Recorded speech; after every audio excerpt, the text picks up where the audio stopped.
قصہ ایک بادشاہ اور شہزادی کا۔ بادشاہ کی 7 بیٹیاں تھیں۔ ایک دن وہ اپنی سبھی بیٹیوں کو بلاتا ہے اور ان سے ایک سوال پوچھتا ہے کہ بتاؤ کہ تم کس کا دیا کھاتی ہو اور کس کا دیا پہنتی ہو۔ ایک ایک کر کے سب شہزادیوں نے کہا کہ ابا حضور آپ کا دیا کھاتی ہوں اور آپ کا دیا ہی پہنتی ہوں، مگر سب سے چھوٹی شہزادی نے کہا کہ ابا حضور اللہ کا دیا کھاتی ہوں اور نصیب کا پہنتی ہوں۔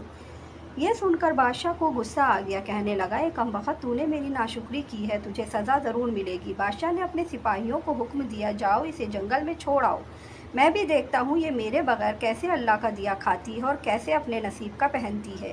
شہزادی سے تمام زیورات واپس لے لیے گئے اور ایک پرانا سا کپڑا پہنا کر جنگل میں چھوڑ دیا گیا۔ شہزادی کے چہرے پہ نہ کوئی ڈر تھا اور نہ ہی کسی طرف کا خوف، اسے اپنے رب پر پورا بھروسہ تھا، جو دانا میرے نصیب میں لکھا ہوا ہے وہ مجھے مل کر ہی رہے گا۔ وہ جنگل کو دیکھنے لگی، چاروں طرف درخت ہی درخت تھے، شام ہونے والی تھی۔ شہزادی نے سوچا کیوں نہ کچھ لکڑیاں جمع کر لوں، رات کو وہی لکڑیاں جلاؤں گی تاکہ کوئی جانور پاس نہ آئے اور رات بھی گزر جائے گی۔ جنگل میں لکڑیاں ڈھونڈنے نکل پڑی، اس کی نظر ایک جھوپڑی پر پڑی جہاں باہر ایک بکری بندھی ہوئی تھی اور اندر سے کسی کے کھانسنے کی آوازیں آ رہی تھیں۔ پہلے تو حیران ہوئی کہ جنگل کے بیچوں بیچ کیسے۔ جب شہزادی جھوپڑی کے اندر داخل ہوئی تو دیکھا ایک بوڑھا آدمی چرپائی پر لیٹا پانی پانی پکار رہا ہے۔ شہزادی جلدی سے مٹکے سے پانی نکال کر اس بوڑھے سے آدمی کو پلاتی ہے اور جھوپڑی کے صاف صفائی میں لگ جاتی ہے۔ آدمی شہزادی سے پوچھتا ہے بیٹی تم کون ہو، اس گھنے جنگل میں کیا کر رہی ہو؟ تب شہزادی اسے پورا واقعہ سنا دیتی ہے کہ وہ کیسے یہاں تک پہنچی۔ آدمی اسے جھوپڑی میں ہی رہنے کے لیے بولتا ہے اور کہتا ہے بیٹی میں شہر میں کام کرتا ہوں، صبح شہر چلا جاؤں گا، پھر 1 ہفتے بعد آؤں گا، تب تک تم آرام سے یہیں رکو، یہاں کھانے پینے کا سارا سامان موجود ہے، تمہیں کسی چیز کی تکلیف نہیں ہوگی۔ صبح ہوتے ہی وہ بوڑھا آدمی شہر کے لیے نکل پڑتا ہے۔ ادھر شہزادی جھوپڑی کے اچھے سے صاف صفائی کرتی ہے، بکری کا دودھ نکالتی ہے، آدھا دودھ اپنے لیے رکھتی ہے اور آدھا جھوپڑی کے باہر دروازے پر ایک برتن میں دودھ رکھ دیتی ہے تاکہ کوئی بھوکا پیاسا جانور ادھر سے گزرے تو پی سکے۔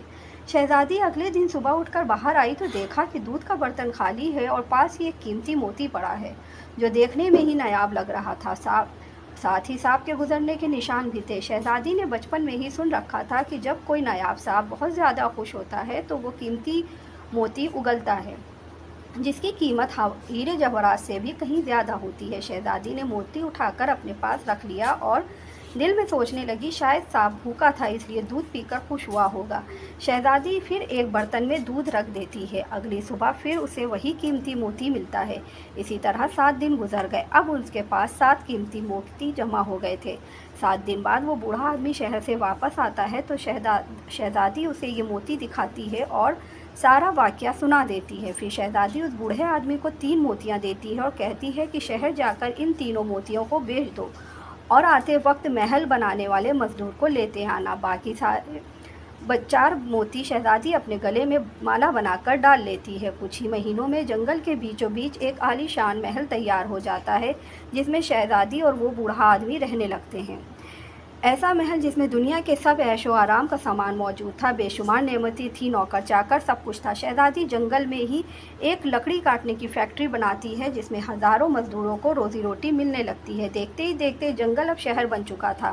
یہ محل ایسا خوبصورت تھا کہ دور دور تک مشہور ہو گیا۔ لوگ اس محل کی اور شہزادی کی تعریفیں کرتے نہیں تھکتے کہ شہزادی بہت نرم دل ہے۔ اڑتے اڑتے یہ خبر بادشاہ تک بھی پہنچ جاتی ہے تو بادشاہ کے دل میں بھی ملنے کا شوق پیدا ہوتا ہے کہ دیکھوں تو صحیح کون ملک کی شہزادی ہے جس کی اتنی تعریفیں ہو رہی ہیں۔ بادشاہ نے شہزادی کے پاس ملاقات کا پیغام بھیجا۔ جب یہ پیغام شہزادی کے پاس پہنچتا ہے تو شہزادی نے ملاقات کی ایک شرط رکھی کہ بادشاہ اپنی سبھی بیٹیوں کو لے کر ہمارے محل میں آئیں گے۔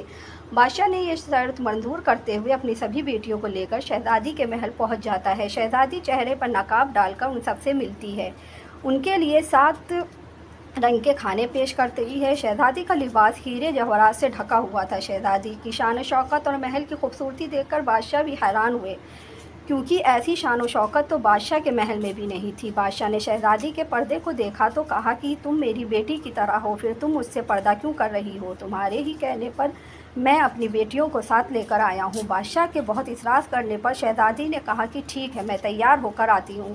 بادشاہ کی سبھی بیٹیاں آپس میں سرگوشیاں کرنے لگتی ہیں، اتنی تو تیار ہے، کتنے مہنگے لباس پہنے ہوئے ہیں، اب اور کتنا تیار ہو کر آئیں گی۔